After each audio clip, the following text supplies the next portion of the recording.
एक युवक प्रतिदिन एक संत के सत्संग में उपस्थित होता था।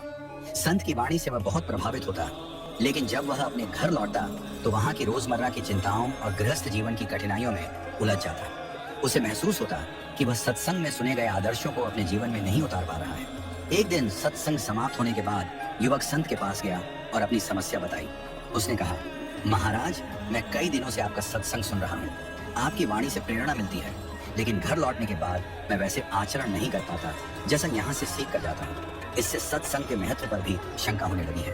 कृपया मुझे मार्गदर्शन दें। संत ने मुस्कुराते हुए कहा, बेटा, तुम्हारी शंका का समाधान मैं करूंगा, लेकिन पहले तो मेरे कहे अनुसार एक काम करो। संत ने उसे बांस की एक टोकरी दी और कहा, इस टोकरी में जल भरकर लाओ।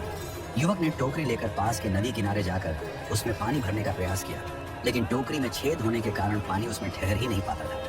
वह खाली टोकरी लेकर संत के पास लौट आया और बोला, महाराज, यह असंभव है, टोकरी में पानी ठहर ही नहीं सकता। संत ने शांत स्वर में कहा, कोई बात नहीं, कल फिर कोशिश करना। युवक ने अगले दिन फिर प्रयास किया। उसने नदी से टोकरी में पानी भरने की कोशिश की, लेकिन परिणाम वही रहा। वह खाली टोकरी लेकर लौट आया। संत ने उसे फिर से यही कार्य करने के लिए कहा। युवक प्रतिदिन टोकरी में पानी भरने का प्रयास करता, लेकिन हर बार असफल रहता। कुछ दिन बाद संत ने उससे पूछा, बेटा, इतने दिनों से तुम यह कार्य कर रहे हो, क्या तुम्हें टोकरी में कोई फर्क नजर आया?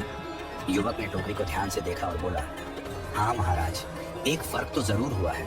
जब आपने मुझे यह टोकरी दी थी तब यह गंदी थी और इसमें मिट्टी जमी हुई थी, लेकिन अब यह टोकरी पूरी तरह साफ हो गई है। इसमें जरा भी गंदगी नहीं है। इसके छेद भी पहले जितने बड़े नहीं रहे, वे बहुत छोटे हो गए हैं। यह सुनकर संत ने मुस्कुराते हुए कहा, यही तो मैं तुम्हें समझाना चाहता था।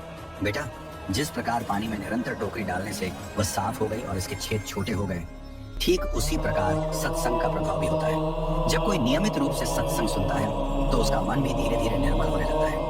मन के अवगुणों के छिद्र भरने लगते हैं और गुणों का जल उसमें ठहरने लगता है। सत्संग के माध्यम से मानसिक विकार दूर होते हैं और सद्गुणों का विकास होता है। संत ने आगे समझाया, यद्यपि अभी तुम्हें यह अनुभव नहीं हो रहा है कि सत्संग का तुम्हारे जीवन पर क्या प्रभाव पड़ रहा है, लेकिन निरंतर सत्संग सुनने से तुम्हारा मन एक दिन अवश्य शुद्ध और स्थिर हो जाएगा। ये प्रक्रिया समय लेती है, लेकिन इसका प्रभाव स्थायी और गहरा होता है। जैसे बांस की टोकरी को बार बार पानी में डालने से वह साफ हो गई, वैसे ही सत्संग से तुम्हारे विचार और कर्म भी शुद्ध हो जाएंगे। युवक ने संत की बात समझ ली।